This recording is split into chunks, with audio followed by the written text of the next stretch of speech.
Hey guys, it's Nick. Welcome to another episode of T-Minus 365. Today's lesson, I'm going to be covering a high-level overview of Microsoft 365 Defender for Endpoint. Microsoft Defender for Endpoint is an enterprise endpoint security platform designed to help prevent, detect, investigate, and respond to advanced threats.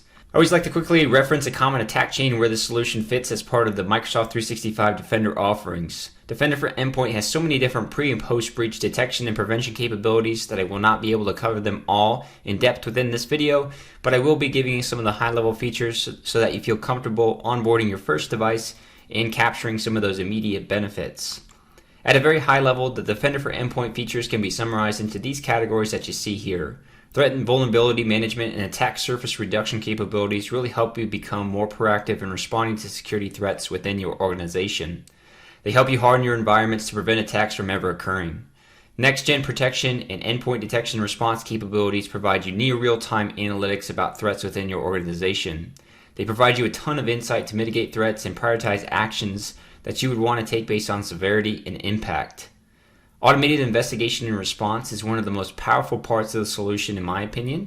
Defender for Endpoint automatically correlates alerts across devices and takes steps a SEC analyst would do to investigate an incident, all within an automated fashion. This type of correlation could take hours, days, if not even weeks in some cases, but Defender for Endpoint performs these steps in a matter of minutes. And they can even auto-remediate threats for you as well. Microsoft Threat Experts is a managed threat hunting service from Microsoft you could utilize to garner deeper insights to potential threats in your environment that may be outside of your domain of expertise. I won't be covering this part in depth, but it's just another benefit to the Defender for Endpoint service. I'm more of a visual person myself, so let's actually pop into the Microsoft 365 Defender portal to see more of these features from an admin perspective. So I'm here within the Microsoft 365 Admin Center, and I'm actually going to start here on the Threat and Vulnerability Management dashboard. This is the dashboard that shows a lot of the activity going on in your organization at a top-level view. It can show you some of the top vulnerabilities, and like I mentioned earlier, it's looking to prioritize your activities so you can respond to the most critical threats within your organization. Over here on the left, there's multiple tabs that you can go into. Recommendations here show you security recommendations based off of the configuration of these devices or potentially vulnerable software on those devices. You can actually see the exposed devices here as well on the right-hand side. Under the remediation activities here, with those recommendations, you can trigger certain remediations to occur. And some of these, they actually have an integration with the Endpoint Manager Admin Center so that your team can go ahead and perform updates potentially on the software. On Patch Tuesdays, for instance, you'll usually see a lot of these activities go into a green state and be completed because you've updated the OS. Underneath software inventory here, you have a list of all the software that's been detected on the devices that are onboarded into the service here. And with that, you can see some of the vulnerabilities of that software and a timeline of those vulnerabilities as well. Under weaknesses here, Microsoft publishes known CVEs, and all of these are publicly available, but they're consolidating them here, and the most critical piece is that they are correlating them to your exposed devices. And so this is giving you an idea of any type of CVE that is affecting your machine. You can click into it here to see more information and to see exactly what devices are being exposed. Finally, the event timeline here is giving you the ability to see how your exposure score has improved over time and if any of the activities you've been doing or the updates have improved the impacted devices as well too.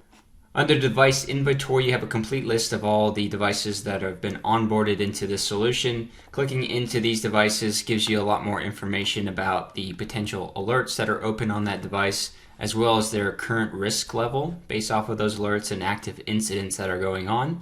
You can see a ton of metadata that you would want to see more of at a micro level that we saw on the vulnerability management section here at the device level, and you can perform certain actions against that device as well too, straight from this admin console, like running an antivirus scan, restricting app execution, isolating the device off the network, and even initiating a live response here as well too for a shell connection to that particular device. So lots of powerful activity that you can perform here. The most powerful piece, like I mentioned above here, is probably the incidents and alerts. So Microsoft's taking all these alerts that they find for suspicious or malicious activity on these devices, and they're correlating them based off of certain IP addresses, files, things like that, and they're rolling them up into certain incidents that you see here. Clicking into the incident, you can see a lot of information about scope, about the attack timeline, about the attack techniques that are being used. So it's really a ton of information here that you get at a quick glance. And remember, this is all happening automatically for you. You didn't have to do any of this correlation on your own. And it gives you this full scope of everything that's being included here, like all the devices, the users, the mailboxes, and it's also showing you the automatic investigations that it's performing as well here too. All the evidence that is corresponding to this particular incident, which again correlates to files, processes, IP addresses, URLs, things like that. And lastly, here we can see an entire graph of the attack chain here and the attack story.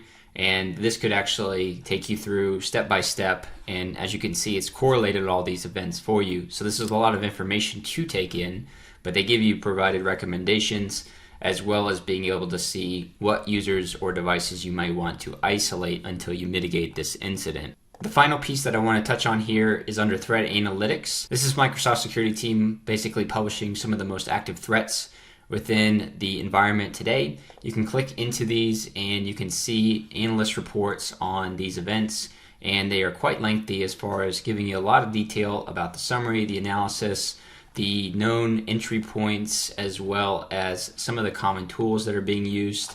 The key point here again though is they show you the impacted assets within your organization. In this case we don't have any, but they also show you some mitigations for potential vulnerabilities or misconfigured devices that you could use to be more proactive in responding to these types of incidents. And overall, you're just improving your security posture over time in your organization. So that's everything that I wanted to showcase for you guys in this intro video for Defender for Endpoint. In the next video, I'll show you how to onboard Windows devices to Microsoft Defender for Endpoint as well. Thanks guys, have a great day.